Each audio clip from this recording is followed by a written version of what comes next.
She was tearing her own salon down, the one she built with sweat, the mirror she once cleaned every morning, shattered. Not because she wanted to, because she had to. Lagos will teach you hustle, proper street smart hustle, and Mariam was learning fast. Her dream was simple but big for her. A salon of her own, not just clients squeezed into her mom's sitting room anymore, but a real place. For 6 months, she walked the streets of Surulere, every corner, every for rent sign, but nothing. The spaces were either too small, too expensive, or snapped up the moment she blinked. Finding an affordable shop felt like searching for a lost earring in a crowded Owambe party. Then she saw it, set back a little from the main road, but close enough now because they widened the road for the fancy new mall over there. The shop was sad. Windows broken, no door, just a gaping hole. Weed pushing up through cracked floor tiles like stubborn hair. But it was in Surulere. People passed by and the price.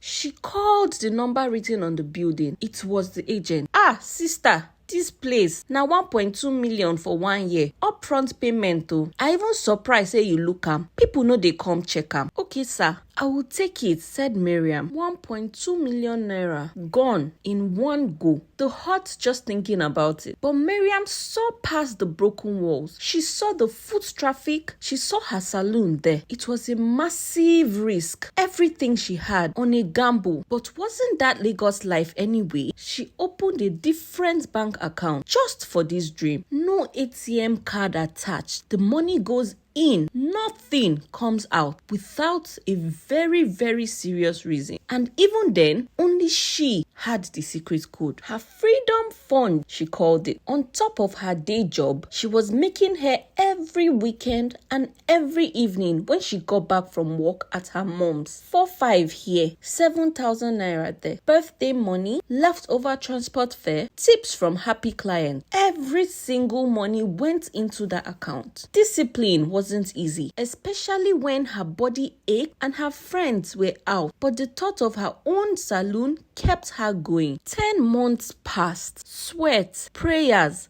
and countless hairstyles later, she had 1.2 million and enough left over to start the repairs. Not just covering rent, but making this broken place whole again. She hired workers under the hot Lagos sun. They cemented walls, fixed the roof, put in strong metal window frames and solid door. Then the space became hers to paint. Bright white to make it feel airy, and a touch of cheerful yellow trim, just a little sparkle. Standing back, covered in dust and a little pain, looking at the place transformed, man, the feeling was something else. Like she had scooped hope out of a dusty hole and painted it bright. But fear was still there, a tiny knot in her stomach. That 1.2 million naira was gone, sunk into this shop. The business had to bring in serious cash now, enough to justify quitting her day job and build a comfortable life. Opening week, 2 customers. Chai!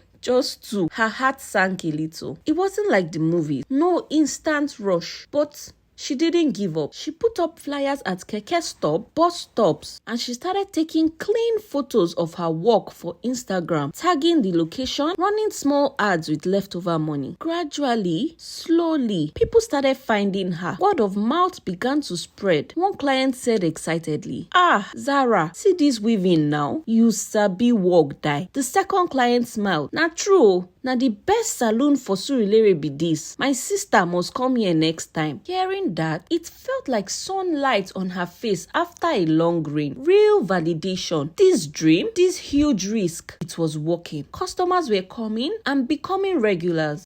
The profit was slowly building in. Maybe, just maybe, this could be more than survival. It could be stability and a real future. Then she noticed him, Tunde, the landlord's son, swaggering a bit, leaning on his father's expensive SUV outside the shop, watching, just watching. Every other day, he was there. At first, She just ignored it. Rich boy with nothing to do. But then it got uncomfortable. He would walk closer, hover near the entrance when clients were coming in or leaving. Sometimes he would make a point of talking loudly on his phone, looking pointedly at the shop and at the people inside. Yeah, my father's building, she would hear him say. Prime property here. He wouldn't speak to the customers directly, but his voice carried. It added a constant gnawing stress to her daily grind. 2 months before her rent was up, Tunde walked in. No small talk. He had a paper. He slid it across the counter, straight into her busy workspace. Notice, he said, no emotion. Building sold. Vacate in 48 hours. 48 hours? Her breath caught. So? But her year wasn't finished. What about the money? What about the months of hard work, the renovation? She looked at him, at the paper, back at the wall she painted, the tiles she cleaned. He mentioned nothing about compensating her, nothing about her 1.2 million. Just get out. It felt like a punch to the gut. All that work, all that sacrifice for this? That night, rain fell. She stood alone in the saloon, empty, bare, just the sound of rain and her own shallow breathing. 48 hours. Her body felt heavy with the weight of impossible choices. Leave? Just swallow the 1.2 million and 10 months of sacrifice and disappear. The sheer cold injustice of it coiled in her gut. She pulled out her phone and called the one person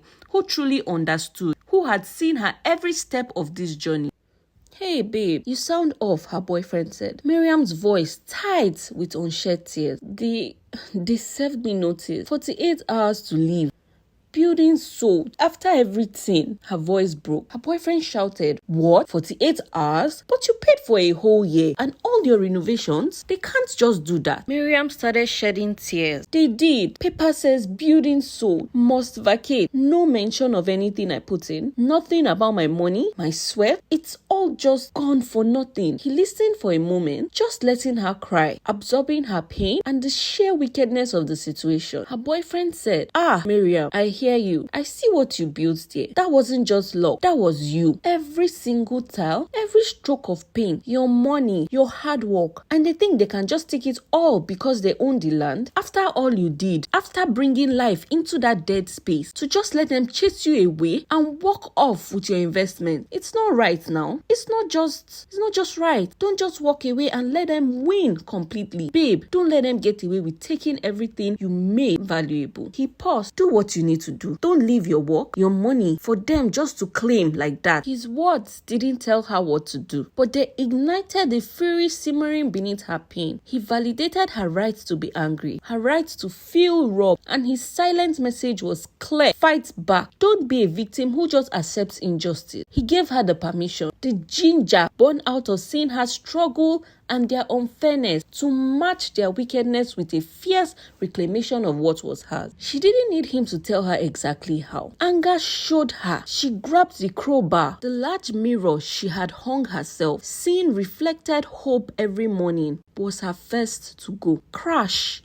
Glass exploding inward, then the frames she installed, the shelves she built. Each echoing blow wasn't just destroying the shop, it was hitting back at the injustice, at Tunde, at the landlord who took her money knowing his plan. It was a scream she couldn't voice, a refusal to leave her work, her investments, to be calmly swept up and claimed by those who took her money knowing their plan. It echoed in the night, a protest. The noise, it carried down the quiet street. Neighbors who had seen Miriam struggle, seen her working late, seen the shop transformation, they peered from doorways, windows, whispering, not condemnation, but understanding. They knew how hard she worked. They saw what was happening, the raw sounds of tearing down what she had built, fueled by righteous fury and ginger of a supportive partner. Then, Tunde's SUV arrived. He leaped out shouting, "Madam, what are you doing? Stop! You are destroying the property. You have no right." Miriam yelled loud, hoarse with anger and pain fueled by adrenaline. Right. My rights disappeared when your father took my 1.2 million naira knowing he would sell. When you gave me 48 hours to leave with nothing. I put my sweat, my money, my everything into this place. Did you plan to just take it free and clear after I fixed it? One neighbor said, "Nah, true.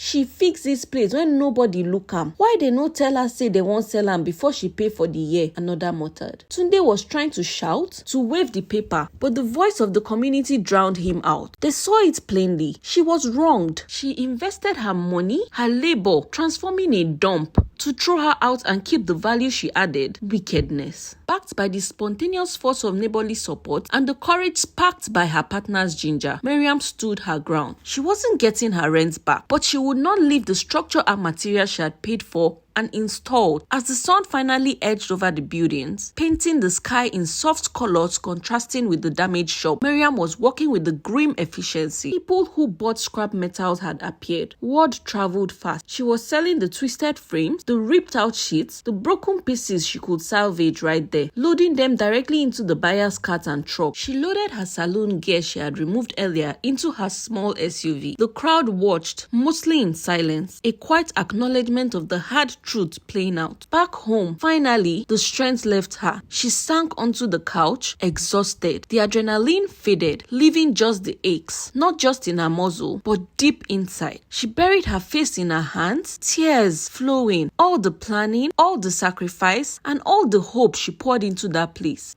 gone. It's been a year. That shop still stands there, a hollow tooth beside the new mall, empty, untouched by the landlord or his son. Maybe they had problems with their buyer. Maybe the wickedness came back to bite them. Who knows? Have you ever been in a tough spot, felt completely defeated, but someone in your life, a friend, family, a partner, saw your pain, gave you the much needed ginger, and stood by you while you faced it? Someone who just always has your back, especially when you feel alone. Tell us your story in the comments, and don't forget to click the like button and subscribe for more African stories of grit and resilience and people who stand by us. Up next is the story of Kara, a hardworking woman, and the challenges she faced as a business owner.